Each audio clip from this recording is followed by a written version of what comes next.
So, spring is in the air. We're already in March and this year is flying by and I haven't done shit. All I've been doing is strolling around the house, bored as fuck, trying to think up my next video. So, maybe I should try and see what all the fuss is about with this new Star Trek show. Starfleet Academy. A show that plans to rejuvenate the sci-fi franchise by bringing a brighter, younger, and more colourful energy to the Star Trek universe. Big darn. The show focuses on a new diverse generation of cadets rebuilding the Federation and rediscovering the core values of exploration, optimism, and unity. The show itself is basically about young cadets joining Starfleet Academy and training to become officers. They live on a training ship called the USS Athena, which also acts like a campus. It's kind of a cross between Friends meets Victorious meets Beverly Hills 90210. In space. Are you sure this is Star Trek? This is definitely a show aimed at younger audiences. It's not really about boldly going where no one's gone before. No big science fiction ideas or deep questioning about seeking out new life or new civilizations. No, it's more about silly jokes, lots of feelings, high school relationships, lots of social topics from the internet today. Like I said, it's Beverly Hills 90210. Actually, it's probably closer to Saved by the Bell. I'm rooming with two girls. What a coincidence! So am I. And honestly, if that's what they wanted to make, then that's fine. They should have just marketed it as a teen show or a spin-off like Gen V was to The Boys. Doctor Who had Sarah Jane's Adventures, The Vampire Diaries had Legacies. Something that they can make in the same universe but for a younger audience. That they can actually play with the themes and tones to suit that audience. Big darn. I think it would have been more successful that way. We would have cut them some slack. But for a big budget Paramount Plus show that was pitched as the new Star Trek, it doesn't take a lot to see where it falls apart. This far, no farther! Because it just doesn't hold up in quality compared to a real Star Trek show. It's not meant for you! The quality of the show does look very nice and you can see the budget that they put into this.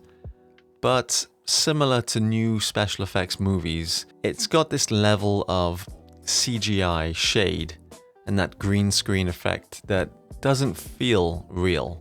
The old Star Trek show was special because the sets were physical sets. They'd built the bridge, corridors, the transporter room, the quarters. The actors were actually standing inside a ship. Characters walked around the Enterprise and it felt like a real place. It's what made a TV show a TV show. Each week, viewers would tune in to see the set that they'd grown to love. It felt like Jean-Luc and the crew were just waiting for us to tune in. The same bridge, the same characters that we'd grown to love, tackling new missions every week.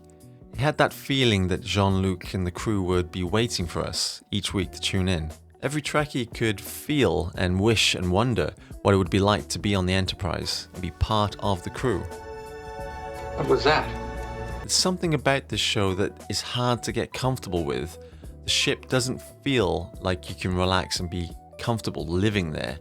And I think a lot of that is due to the constant movement of the camera. It's like they're afraid to stay still at the risk of viewers getting bored. The camera is in a constant swing around the actors. So, the plotline. We're introduced to Caleb, this tanned, 6'5" fitness model Bane-looking renegade who's trying to track down his mother while escaping the law. He loses his mother when he was a child, and this captain has a soft spot for him because it was her who sent his mother to jail, and so she feels guilty and makes a deal with him to help him find his mother if he joins Starfleet. So her plan is to get him into Starfleet and train up this criminal, albeit a nice criminal, an unfortunate criminal, but still a criminal. She wants to train him up, give him all the skills and security clearance, and basically be part of Starfleet and have access to weapons and ships, you name it. Sounds like a complete disaster, but, well, who can resist those cheekbones? Forget about his anger, resentment for Starfleet, and possibly his need for revenge. It's all good. From the looks of it, he has an arm routine that is heavy in barbell curls, dumbbell hammer curls, and I think some heavy skull crushers, followed by serious cable extensions for that horseshoe tricep effect. Really, really nice. Anyway, we find out pretty soon that the captain's judgments are pretty spot on, because the moment that Caleb comes in the ship, he pretty much falls in line straight away. Captain does the old bait and switch on him, and he's cool with it. This guy suddenly turns into this guy. So he was this guy, and now he's this guy. And this Paramount Plus show soon becomes a Nickelodeon show at this point. And that shift does feel odd. As soon as he gets the short back and sides, he turns into some classic, goofy comedy stereotype. Cut your hair off? I hate what they've done to you. Nobody's scared of him, by the way. He's built like he could tear everyone apart on the ship, but everyone squares up to him. They're not afraid of him at all. This guy who was in jail, chained up with a mask, now he's like this beach boy who seems to have like no discipline and wants to just chill out all the time. Despite the fact that his backstory should be the most interesting, this guy's supposed to be wanting to search for his mother, and yet once he gets on the ship, he just becomes the most chilled, lazy, and you know, like, yeah, he's Zach Morris. He's Zach Morris. What a coincidence! So am I. The casting of the show, from a camera and composition standpoint, it's kind of odd. All the male actors are huge, like well over 6'3", but all the women are really small and petite. So every scene ends up looking awkward. You start to wonder if anyone involved in the casting thought about how this would actually work on camera. They've hired a captain who's probably under 5 foot, so there's many shots, constant shots of girls just looking up at someone where camera can't fit them both in, so they're just headless. The captain, played by Holly Hunter. Now, she's a good actor, but she makes some interesting choices in this. Interesting. And I get it, she's an actor who has to make clear decisions on the show, but I think the actors, especially Holly, may have read the script and assumed that this was aimed at kids. Regulation footwear is a requirement. I just don't like wearing them if I don't have to. Sometimes I just need to let the little piggies out to pasture. You know what I mean? I mean, that's the only explanation, because the comedy, the slapstick, and the choices made, all signs point to this. And it makes you think that maybe sometimes what can happen on set, that the actors don't fully know where the creators and the directors are going with this in terms of the editing and the direction of the show. She can't be commanding physically, so I think she's using a lot of these little quirky behaviors, little niche things that she's doing to appear different and interesting. But as the captain of the fucking entire ship, she's acting like a little bit of a weird child, like, you know, like she's won a prize to be captain for the day, you know what I mean? And you never actually see her doing anything.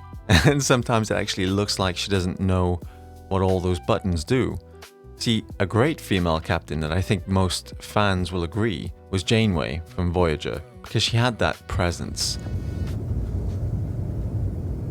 A single act of compassion can put you in touch with your own humanity. You are trying to justify your present decision. No. I'm trying to help you see this as an opportunity to grow. She doesn't raise her voice. She was intelligent, commanding, respectful, and respected. You're going to plant and grow the rare and highly protected Vetus reflux. Despite being known as the empathy flower, it's not actually a flower. It's a fungus. Speak your mind, cadet. Don't hold back. It is wrong to sacrifice another being to save our own lives. I have observed that you have been willing to sacrifice your own life to save the lives of your crew. Yes, but that's different. That was my choice. This creature does not have a choice. Regulation footwear is a requirement. Yeah, I heard that. I just don't like wearing them if I don't have to. Bare feet pick up electrons that reduce inflammation, up white blood cells and cytokines, and stimulate brain activity. We'll do this without you. You will fail. And you have just crossed the line. End of debate. Report to the cargo bay and remain there until this is over. Is that understood? I mean, Holly's not a regular mom. She's a cool mom. Like, that's the vibe. The way she's behaving, she must think it's a comedy. And that's fine, because if it is a comedy, and that's the best way to look at it. The other superiors look at her like she's a bit loopy, or, you know, it's like they feel bad for her. Maybe they have to put up with her. Like she's like the old nana who the family gives a break to because they know she's sort of losing her marbles. The way they speak on the show is clear that it's for a teen demographic today. It's very noticeable, even by today's standards. Okay, in 10 years' time, this is going to sound awful. The older Star Treks had clear, timeless speaking. The vocabulary that was used, you could watch it 30 years later today, and it's very clear. Every word, every meaning. And aiming this at the younger generation would have been better, because we could sort of get over the fact that this group is, let's face it, not the elite. Starfleet only has the best of the best. Big John. The next generation, they're constantly learning and improving. Wesley Crusher is the classic example of what the future is supposed to be. You blocked my path. You Bulgarian sludge rat. I'm sorry. It was an honest mistake. I apologize. I am Rondon, you despicable melanoid slime worm.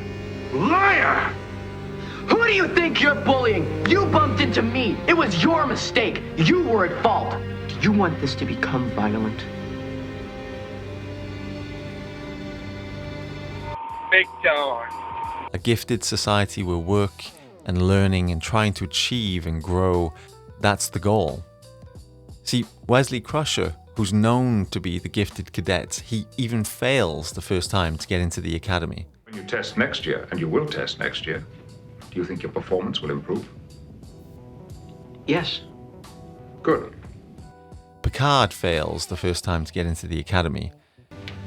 You have to measure your successes and your failures within, not by anything that I or anyone else might think. But, if it helps you to know this, I failed the first time, and you may not tell anyone. I think I swallowed my comm badge. Already? Yeah. They start introducing all the characters by the second episode, and you start to see the cast that we're working with. We've already met this girl by episode 1. Klingon, Jaden, a rare species who live by honor, proud warrior tradition. Klingons do not pursue relationships. A warrior does not ask so many questions. Klingons do not procrastinate. A warrior does not complain about physical discomfort. Klingons do not allow themselves to be probed. This Klingon gets anxiety from public speaking, but he has a great friend in Darren. I think his name's Darren. Darren's basically the guy who is, you know, I don't even know. He's boring. I feel like he's just filling a seat. Genesis wants to be the captain, also bland, boring. She seems to be there just so Caleb has someone to talk to, because he doesn't really have anyone else. The group seems to pair off a bit. So since he can't talk to his girlfriend, because they have a bit of a nothingness relationship, he has Genesis to chat to. Like I said, it's a teen relationship show, so, you know, what are we expecting? Sam, 17-year-old hologram, possibly the worst actor in the show, and uncomfortable to watch. And I actually feel a bit bad for the actor, because her delivery is not great, but again, she gets the task of doing these silly things, so you want to cut her some slack, I think, because she also looks like one of the youngest cast. Are you not respecting dinner? Dinner is important. We'll go out. Chinese, Navari. French. I want coq au vin, but with crab da leg and rapoc sauce. I'll make a res at Yvette's. See? Everything is gonna be all right. There's not really one interesting character who steals the show. So you have a show of pretty mid-tier actors, and no one really takes the center stage, no one shines. Despite the introduction that they give Caleb, he just sort of drops off a cliff and gives a pretty average performance. Caleb started the show on a mission to find his mother, and somewhere along the way he's got distracted, and suddenly by episode 9, he suddenly got the fire in him, and after wasting a year of doing nothing, that he realizes that he wants to find his mother, so he steals a shuttle to find his mother, and his new friends, the crew, they want to help him. Road trip. Anyway, they take the shuttle to this location and he finds her. It wasn't that hard, actually. There's a little battle at the end. The bad guys come in. Anyway, the Athena beams them up, and his mum's on the ship now with them. The ship's trapped in this web, this red. And then, you know,